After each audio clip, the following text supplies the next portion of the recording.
Muy buenos días. Vamos a poner este tiempo en manos de nuestro Señor, que el Señor se glorifique en su palabra y que sea su palabra la que realmente pues sea la que sea expuesta aquí en esta mañana.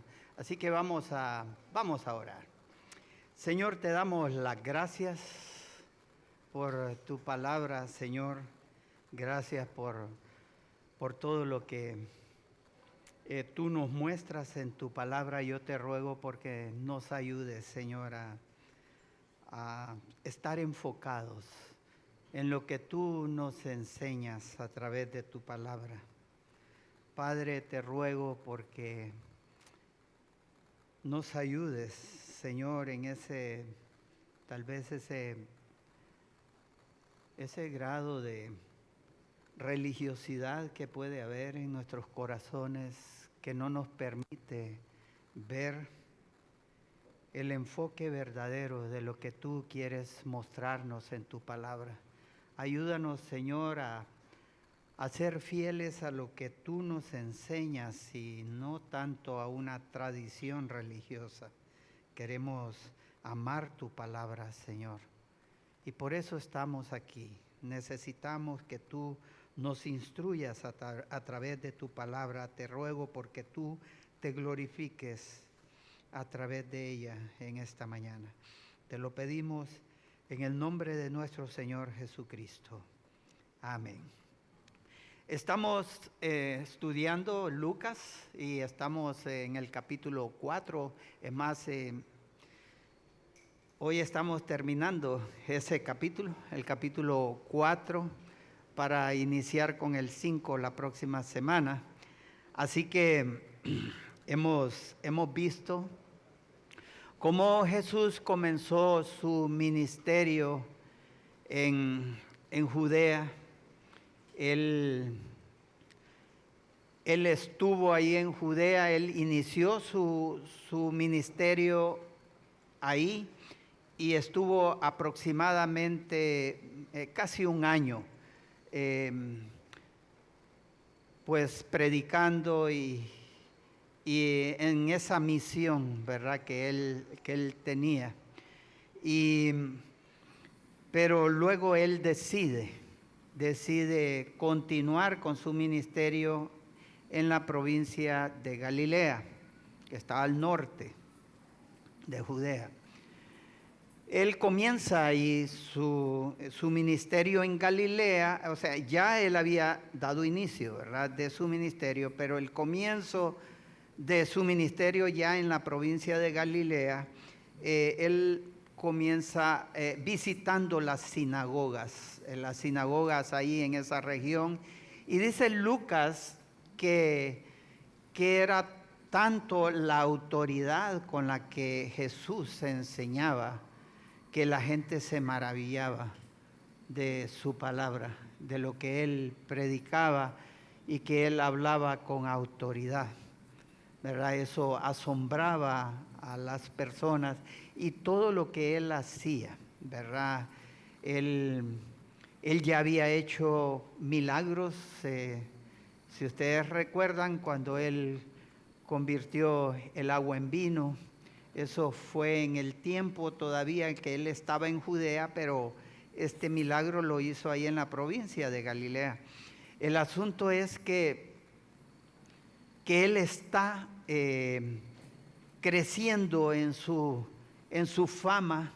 La gente lo va conociendo por todos sus milagros y por su predicación con autoridad, ¿verdad? Al punto que después él dice Lucas que él va a Nazaret, ¿verdad?, que era el lugar donde él había sido criado. Y estando ahí en la sinagoga, pues él viene y confronta el pecado de la gente, del pueblo, ¿verdad? Y a raíz de eso, él es expulsado de la sinagoga. Y es expulsado y dice Lucas que prácticamente casi lo matan, ¿verdad? Lo querían eliminar por causa de la verdad, por lo que él los confrontó con su pecado. Y él, después de esto, pues él viene y decide descender a Capernaum. En Capernaum vemos que él sigue mostrando su autoridad en la predicación. Él sigue mostrando su autoridad aún en las cosas sobrenaturales, como su autoridad contra el enemigo al expulsar a un demonio de una persona, ¿verdad? Él sigue mostrando tanta autoridad que su fama se extiende por toda la región. El pasaje que vamos a estar estudiando hoy es del versículo 38, en el capítulo 4 de Lucas, versículo 38 al 44. Y vemos cómo Lucas nos sigue hablando de todas esos milagros que él seguía haciendo. Pero lo interesante aquí es que Lucas nos muestra que la prioridad de Jesús en su ministerio no eran los milagros. Su prioridad no era eso. Pero Lucas comienza narrándonos una serie de milagros que él comienza a hacer. Veamos en el versículo 38. Dice, entonces Jesús se levantó, dice, y salió de la sinagoga. Y entró en casa de Simón. La suegra de Simón tenía una gran fiebre. Y le rogaron por ella, e inclinándose hacia ella, reprendió a la fiebre. Y la fiebre la dejó. Y levantándose ella al instante, les servía. Como les mencionaba, la prioridad en su ministerio no eran sus milagros, como la sanidad de la suegra de Pedro, que aquí nos menciona Lucas. Lucas comienza diciéndonos, entonces Jesús se levantó y salió de la sinagoga y entró en casa de Simón. Y aquí tenemos una enseñanza. Dice que salió de la sinagoga y entró en casa de Simón. Vemos aquí un cambio de escena. Jesús obra un milagro en la sinagoga y luego va y se dirige a casa de Simón, porque ahí también va a realizar un milagro. Y con esto lo que nos enseña la palabra es que Jesús no solamente obra sus milagros de transformación, por ejemplo, en las vidas de las personas aquí en la iglesia, sino también en nuestros hogares, en nuestras casas. De manera que si nosotros vemos que la verdadera transformación que Jesús realiza en las vidas de unas personas no solamente es aquí en la iglesia, es aquella que se ve también en nuestras casas. Entonces, no nos engañemos.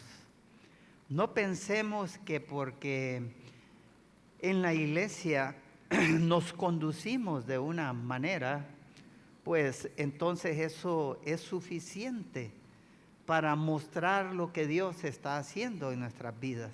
Jesús también quiere transformar nuestros hogares, nuestras casas, o el lugar donde nosotros estemos, a donde estemos. Jesús obra el milagro de la transformación en la vida de las personas en donde quiera que esté. Ahora, Pedro comienza diciéndonos que Jesús entra en casa de Simón, pero ¿quién era Simón? ¿A qué Simón se está refiriendo aquí Lucas? Para saber quién era este Simón, quiero que vayamos a Juan capítulo 1, versículo 40 al 42. Juan 1, 40 al 42. Dice lo siguiente: Andrés, hermano de Simón Pedro, era uno de los dos que habían oído a Juan y habían seguido a Jesús. Este halló primero a su hermano Simón y le dijo: hemos hallado al Mesías, que traducido es el Cristo. Y le trajo a Jesús, y mirándole Jesús dijo: tú eres Simón, hijo de Jonás, tú serás llamado Cefas, que traducido es Pedro. El nombre original de Pedro entonces era Simón, que era el nombre hebreo. Pero Jesús viene y le cambia el nombre a Cefas en el arameo, y que en griego significa Pedro. Y su significado es piedra o roca. Según datos históricos, Pedro nació en un lugar denominado Betsaida, que está un poquito al norte de Capernaum, siempre en la región de Galilea. Y él nació en el año 1 antes de Cristo aproximadamente, o sea que esto nos indica que Pedro tenía la edad de Cristo aproximadamente, y era casado, por cuanto ahí nos dice Lucas que tenía suegra. Dice tenía suegra porque estaba casado. Pero bueno, usted podrá decir, no, pero aquí está hablando de otro Simón. Veamos lo que dice en 1 Corintios 9, versículo 5, el apóstol Pablo. 1 Corintios 9, 5 dice: no tenemos derecho de traer con nosotros una hermana por mujer, como también los otros apóstoles. El apóstol Pablo se pregunta: ¿y nosotros no tenemos derecho de tener esposa? Eso es lo que él está preguntando, como afirmando de que sí tienen derecho de tener esposa. Y esto es importante entenderlo, porque hoy en día existen doctrinas que enseñan que para ser un ministro de Dios no se puede casar la persona. Y eso no es así. Pablo dice: no tenemos derecho de traer con nosotros una hermana por mujer, como también los otros apóstoles y los hermanos del Señor. Y Cefas, ¿quién era Cefas? Pedro. Entonces Pedro fue un ministro de Dios, estaba casado como los otros apóstoles. Tenía, dice Lucas, que la suegra de Simón tenía una gran fiebre y le rogaron por ella, e inclinándose hacia ella, reprendió a la fiebre, y la fiebre la dejó, y levantándose ella al instante le servía. Lucas nos está diciendo aquí: la suegra de Jesús, de Pedro, tenía una gran fiebre. La gravedad de una enfermedad se indicaba diciendo que si el paciente tenía poca o mucha fiebre. En ese tiempo, de esa manera, lo que nos estaban diciendo es qué tan intenso era la gravedad de la salud de la persona. Y por otro lado, es importante ver quién está escribiendo este dato aquí. ¿Quién está escribiendo esto? Es Lucas. Y como lo sabemos, Lucas, el apóstol Pablo lo describía como el médico amado.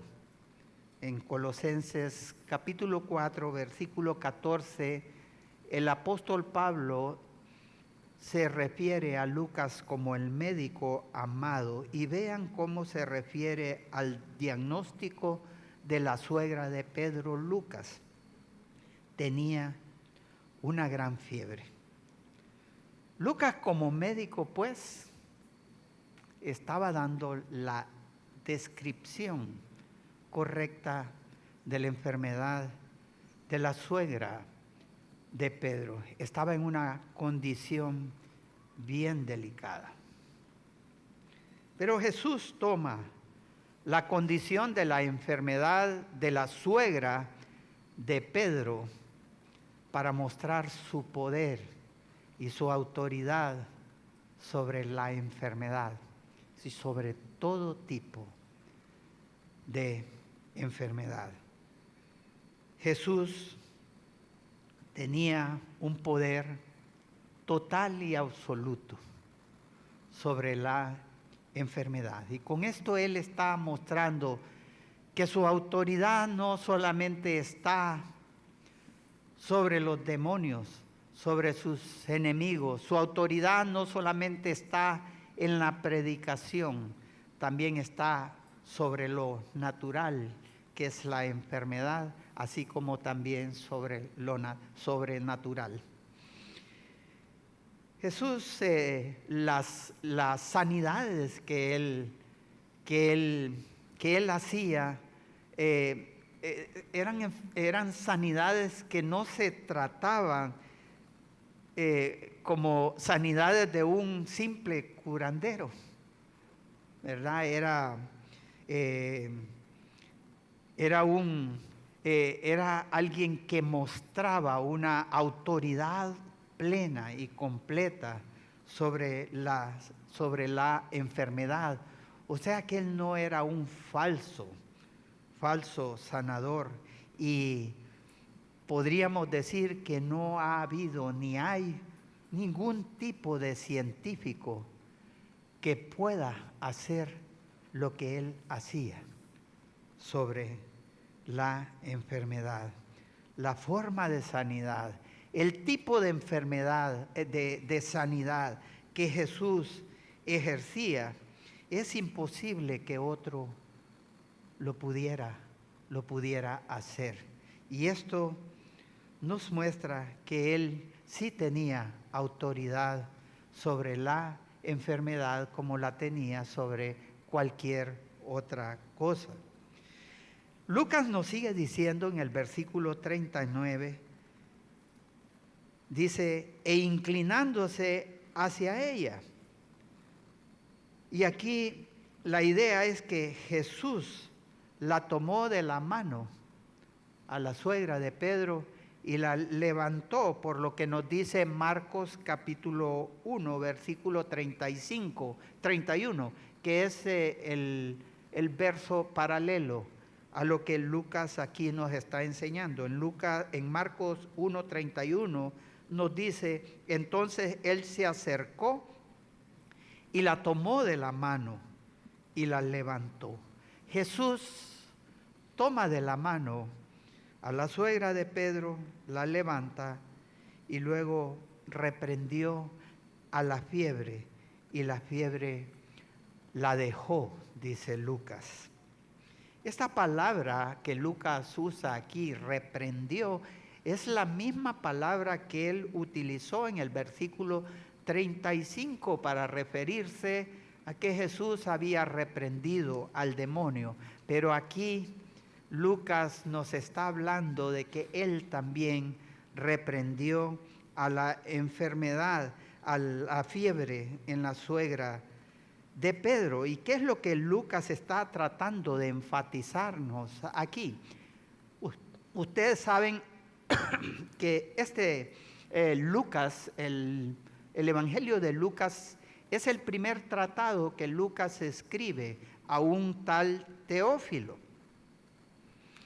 No sabemos quién era Teófilo, no sabemos qué es lo que quiere decir con que Teófilo es el que recibe este tratado, pero lo que Lucas está tratando de enfatizarle aquí a este Teófilo es que este Jesús del cual nosotros hemos recibido toda esa enseñanza con autoridad, Teófilo, este Jesús que nació en Belén, que él luego venció la tentación en el desierto, aún estando en una condición física, en una condición física difícil, porque él había ayunado y estaba pues débil físicamente. A pesar de eso, él venció la tentación. Este Jesús, dice Lucas, que vino y abrió el libro de Isaías en la sinagoga y le dice a la gente: yo soy el cumplimiento de esta escritura en Isaías 61. Este Jesús es el Jesús, Teófilo, que vence cualquier tipo de enfermedad, que Él tiene poder y autoridad sobre cualquier tipo de enfermedad. Jesús sanó a la suegra de Pedro instantáneamente. Es decir, no fue de una manera gradual y progresiva. Jesús no vino y le tuvo que dar un medicamento a la suegra de Pedro para venir y esperar que fuera mejorando poco a poco por el efecto de aquel medicamento. Él la sanó instantáneamente, de manera total y completa. Las personas que sanaba el Señor Jesús no sanaban poco a poco. Él las sanaba de manera instantánea y de manera total y completa. De tal manera que la sanidad hecha de esa manera no daba lugar a pensar que Jesús lo había hecho por medios naturales o humanos. Era el poder de Dios en él. Sigue diciendo Lucas: y levantándose ella, dice, al instante le servía. Después de tener una gran fiebre, miren el ejemplo de esta mujer, al instante les servía. Qué precioso testimonio de esta mujer. No solamente Jesús la sana instantáneamente, sino que ahí inmediatamente ella decide servirle a Jesús. ¿Cuántos testimonios hoy en día nosotros podemos encontrar de personas que Jesús, que el Señor les ha hecho milagros, los ha beneficiado con milagros en su vida, y cuando ven que ya tienen resuelto su problema, le dan la espalda al Señor? ¿O cuántos creyentes hoy en día que han visto sus matrimonios restaurados, que han visto la fidelidad de Jesús en sus vidas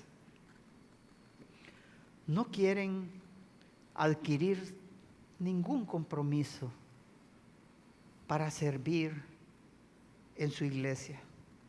Se la pasan todo el tiempo tratando de cumplir únicamente con lo más mínimo necesario. Pero déjenme decirles, eso es la naturaleza en el ser humano. Somos desagradecidos. Nos cuesta, especialmente con nuestro Señor, ser personas agradecidas. En Lucas 17, versículo 16 al 18, vemos un caso de 10 leprosos que Jesús vino y los sanó de la lepra. Instantáneamente fueron sanados, pero de esos 10, solo uno se volvió a darle las gracias al Señor Jesús y a alabarlo por lo que Él había hecho. En el versículo 16 de Lucas 17 dice, hablando de este hombre, y se postró, rostro en tierra a sus pies, dándole gracias, y este era samaritano.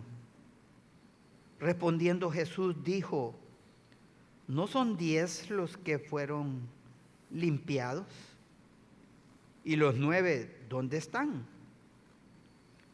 No hubo quien volviese y diese gloria a Dios, sino este extranjero. Esto nos muestra un cuadro de la naturaleza humana. Somos así. Y pensemos, cada uno de nosotros, cuánto esfuerzo o cuánto de nuestro tiempo estamos dando para darle gloria a Dios y agradecer a nuestro Señor por todo lo que Él ha estado haciendo en nuestras vidas, en nuestros hogares, en nuestros hijos, nuestros familiares. Luego en el versículo 40 de Lucas 4, Lucas nos sigue diciendo, al ponerse el sol, todos los que tenían enfermos de diversas enfermedades, los traían a Él y Él poniendo las manos sobre cada uno de ellos, los sanaba. La prioridad entonces, como decíamos, no eran sus milagros como el milagro de la sanidad de las multitudes que vemos aquí. No es esa la prioridad del ministerio de Jesús, pero sin embargo Lucas nos está hablando de cuántos milagros Él hacía. Nos sigue mostrando el poder que Jesús tenía sobre la enfermedad y aún sobre los demonios. Aquí vemos que Lucas nos muestra que no solamente fue la suegra de Pedro a la que Jesús sanó en esta ocasión, sanó a multitudes. Él siguió mostrando su poder sobre la enfermedad y Él sanaba multitudes en forma instantánea. Sanaba enfermedades profundas como cualquier tipo de enfermedad. Ahora, la pregunta entonces que surge es si los milagros que Jesús realizaba no son la prioridad en su ministerio, entonces, ¿para qué Jesús hacía milagros? Entonces, ¿cuál era la razón de Jesús obrar todo este tipo de milagros? Mateo nos da la respuesta en el capítulo 8, versículo 17.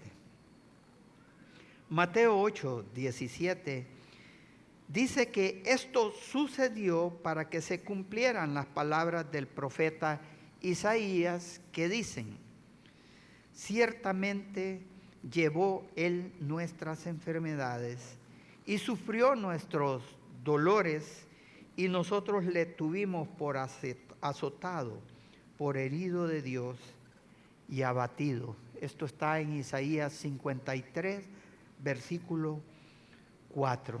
Entonces, Mateo nos está mostrando cuál fue la razón de sus milagros. La razón de sus milagros no fue el propósito fundamental de su ministerio. Ese no fue su propósito.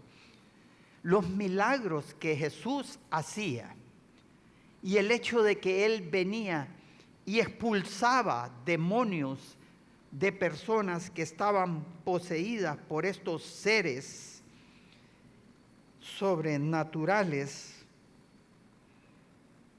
no eran la prioridad de Jesús.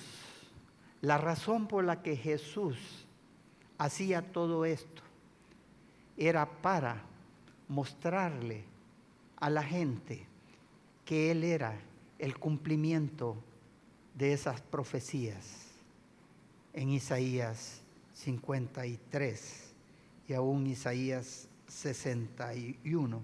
O sea, que estos milagros que Jesús realizaba eran milagros para certificar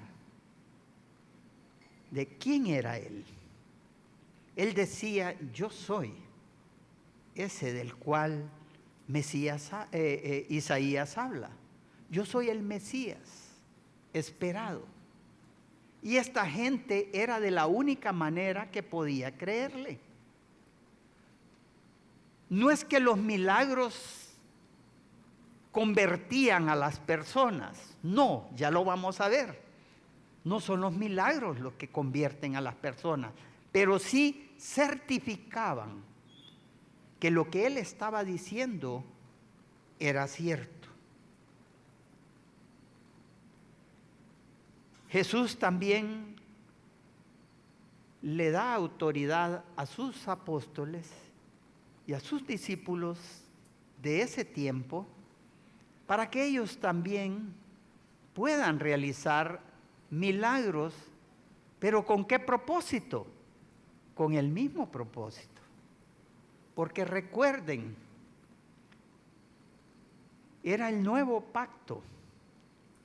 Este pueblo no entendía todavía qué era lo que Dios estaba diciendo en todas esas profecías del Antiguo Testamento. Y era necesario que tanto Jesús como sus discípulos hicieran milagros, pero para certificar que lo que estaban diciendo era cierto.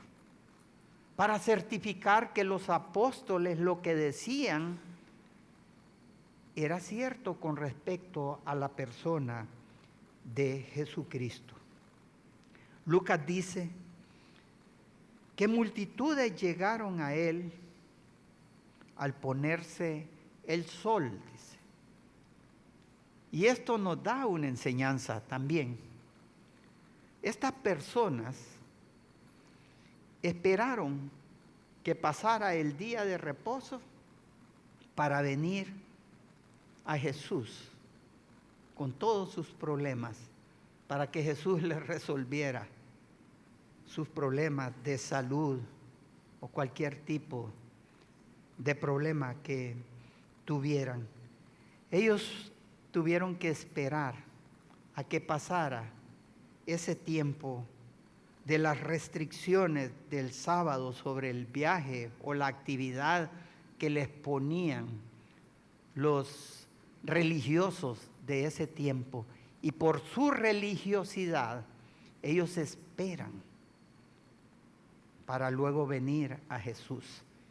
Y eso, hermanos, nos enseña que la tendencia del ser humano es así. Esperan primero cumplir con su religiosidad antes que venir a Cristo.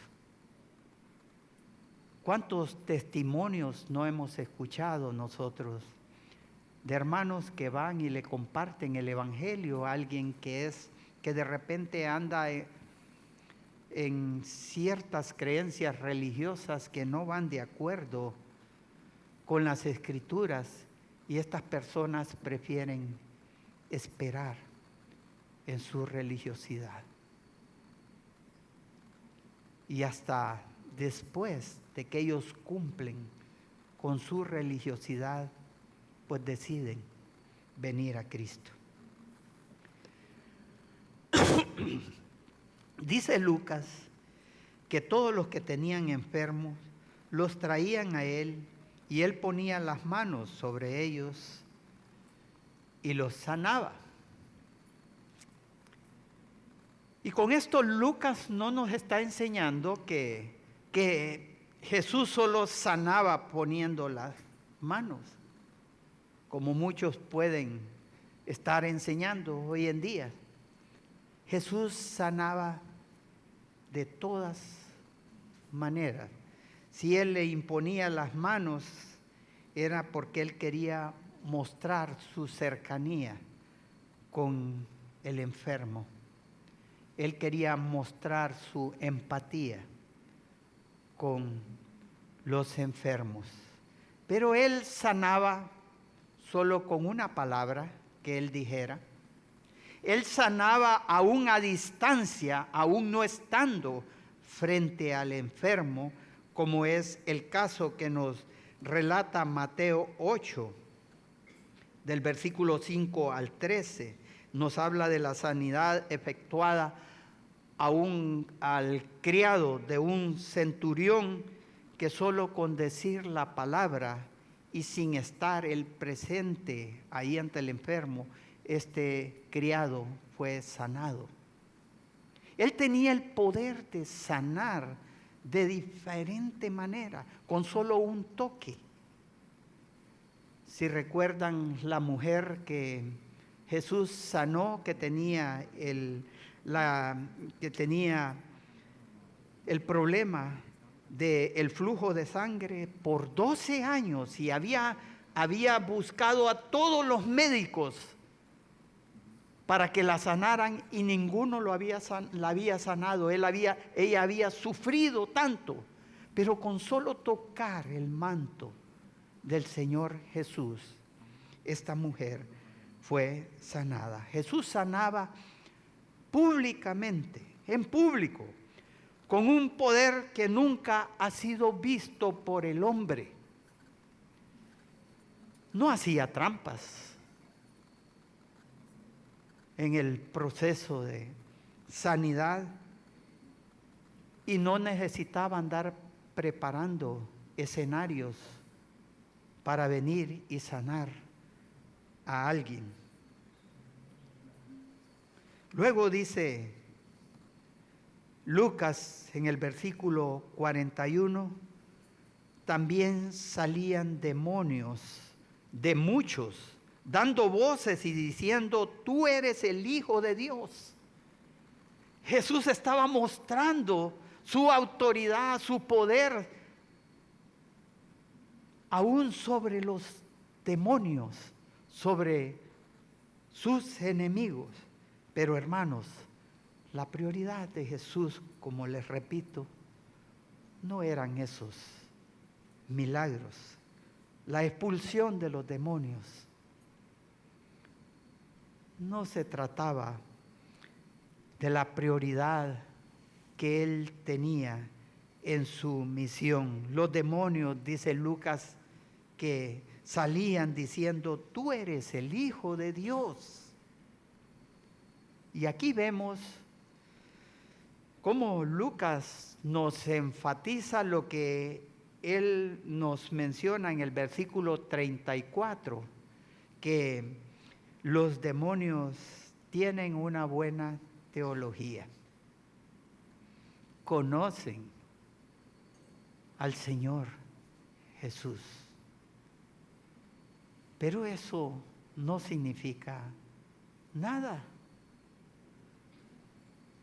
absolutamente nada, si no hay una transformación en sus vidas. En el Salmo 50, versículo 16, 17, nos dice: pero al malo dijo Dios: ¿qué tienes tú que hablar de mis leyes y que tomar mi pacto en tu boca? Pues tú aborreces la corrección y echas a tu espalda mis palabras. ¿Qué tienes tú que hablar de mis leyes? Para el Señor lo importante no es tanto lo que hablamos o lo que afirmamos, sino una vida transformada. Porque de lo contrario, estamos actuando igual que este demonio. Sigue diciendo Lucas en el 41, pero él los reprendía, dice, y no les dejaba hablar porque sabían que él era el Cristo. Jesús no quería el reconocimiento de estos seres. ¿Por qué? Si ellos estaban diciendo la verdad acerca de su identidad, ellos no estaban mintiendo, pero Jesús los calla, porque Jesús no reconoce el testimonio de seres que no han sido regenerados. Y de la misma manera, Él no reconoce las enseñanzas sobre Él de aquellas personas que no son regeneradas. Jesús no reconoce el testimonio de estos seres porque podría haber sido causa de confusión en la gente, como el ejemplo que vemos en Mateo 12, 24, que los fariseos y los escribas lo acusaron de que cuando él expulsaba a estos demonios, lo hacía por el poder de Satanás, del enemigo. Dice Mateo 12, 24, mas los fariseos al oírlo decían: este no echa fuera los demonios, sino por Belcebú, príncipe de los demonios. Y es que el enemigo no es un buen aliado. Y por eso Jesús no va a reconocer su testimonio, aunque sea verdadero. Ahora, como les decía, hermanos, Jesús estaba obrando todos estos milagros, pero eso no era la prioridad en su ministerio. Los milagros no transforman, no regeneran a un incrédulo. Los milagros no tienen el poder de hacer nacer de nuevo a una persona. Certifican que lo que dice esta persona es cierto, pero no tienen el poder de hacer que estas personas abran sus ojos a la verdad de Dios. Y Jesús lo muestra en el ejemplo aquí en Capernaum. Esta gente de Capernaum estaban viendo todos esos milagros de Jesús. Estaban viendo cómo Jesús expulsaba demonios, cómo Jesús mostraba su poder sobre lo natural y lo sobrenatural. Pero Capernaum no mostró que fuera un pueblo que estuviera abierto al Evangelio. En Mateo 11, 23, 24, Jesús se refiere a Capernaum de esta manera: y tú, Capernaum, que eres levantada hasta el cielo, hasta el Hades serás abatida, porque si en Sodoma se hubieran hecho los milagros que han sido hechos en ti, habría permanecido hasta el día de hoy. Por tanto os digo que en el día del juicio será más tolerable el castigo para la tierra de Sodoma que para ti. Ellos en Capernaum vieron todo tipo de milagro que Jesús hacía, pero esta gente, pocos se convertían. Y hoy en día podemos ver lo mismo. Hoy en día, domingo tras domingo, escuchando la palabra de Dios y viendo sus maravillas, pero de repente no le creemos. Muchas veces las personas dicen: si yo veo tan siquiera un milagro, tal vez yo voy a creer. Pero no, hermano. Un milagro no tiene el poder. Este tipo de milagros que Jesús hacía no eran para mostrar el poder para que las personas fueran transformadas y fueran regenerados. Certificaban lo que Jesús es. Y muchas veces nosotros podemos tener toda la información plena de quién es Jesús. Sabemos y escuchamos acerca de Jesús y creemos acerca de Jesús, pero no creemos en Jesús. Ahora sí, los milagros no tenían ese propósito. Entonces, ¿cuál era el propósito de la misión de Jesús? Y eso lo muestra Lucas en los versículos 42 al 44. Cuando ya era de día, dice, salió y se fue a un lugar desierto, y la gente le buscaba. Y llegando a donde estaba, le detenían para que no se fuera de ellos. Pero él les dijo: es necesario que también a otras ciudades anuncie el evangelio del reino de Dios, porque para esto he sido enviado.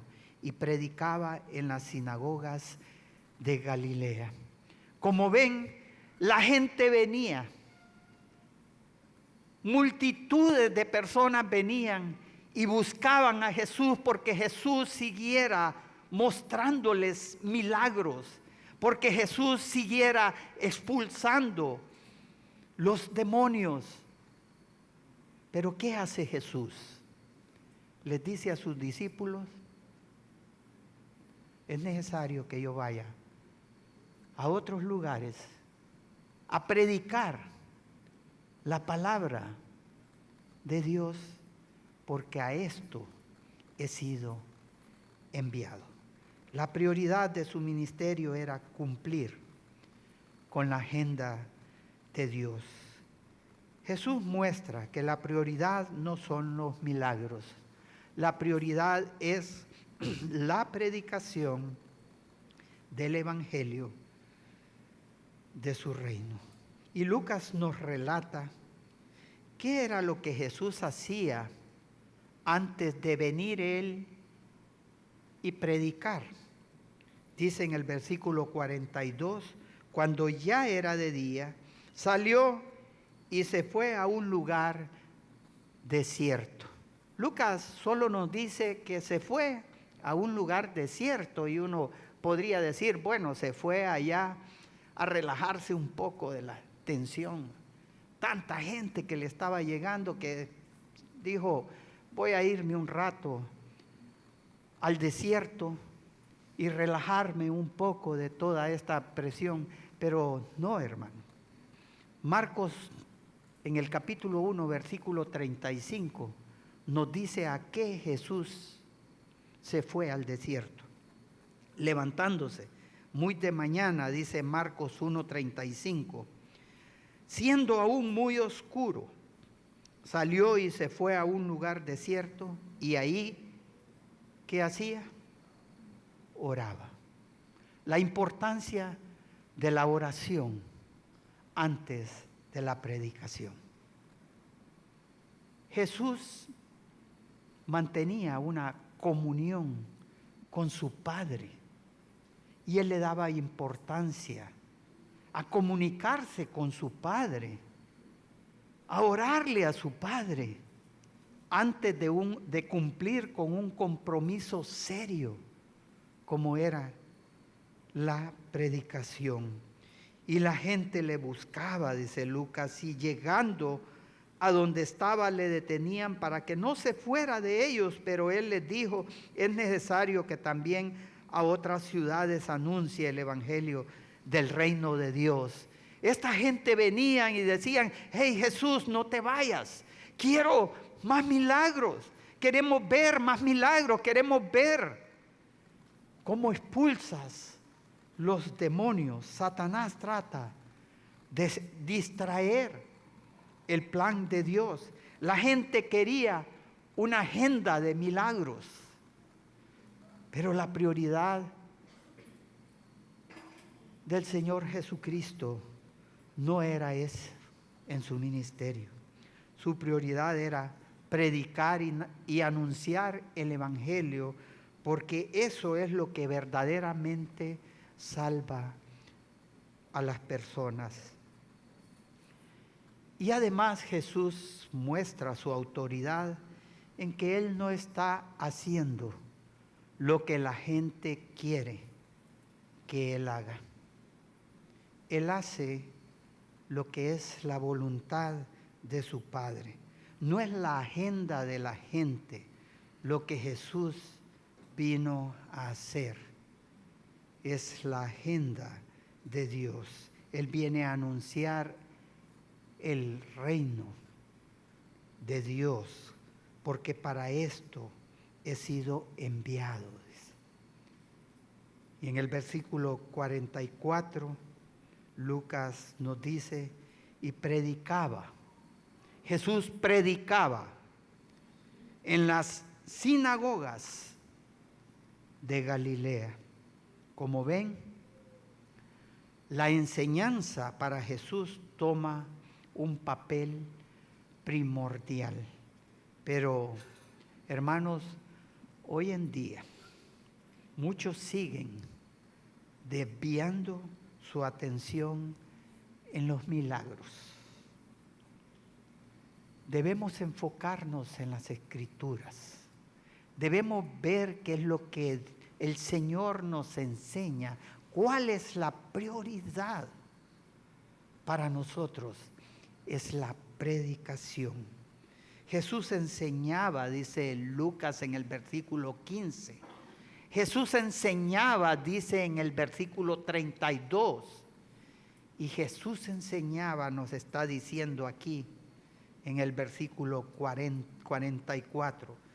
Pero la gente quería seguir viendo.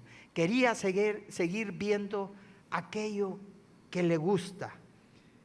Gente siendo sanada y demonios siendo expulsados. Hermanos, la prioridad en el ministerio de nuestro Señor Jesús es la predicación del evangelio. Es la predicación de su palabra. Es la predicación de quién es Él. Jesús es el Señor. No somos nosotros los señores. Es Jesús nuestro Señor y Salvador. Y solamente a Él debemos obedecer. Gracias, Señor, por este tiempo. Gracias por tu palabra. Gracias por lo que tú hiciste en la cruz por nosotros, Señor. Y gracias por lo que tú eres, lo que tú significas para nosotros. Te ruego porque cada uno de nosotros enfoquemos nuestras vidas en lo que tu palabra nos muestra. Que no nos dejemos llevar por la religiosidad en nosotros. Tú quieres sacarnos de esa religiosidad y hacernos verdaderamente tus discípulos conforme a tu palabra. En el nombre de nuestro Señor Jesucristo. Amén.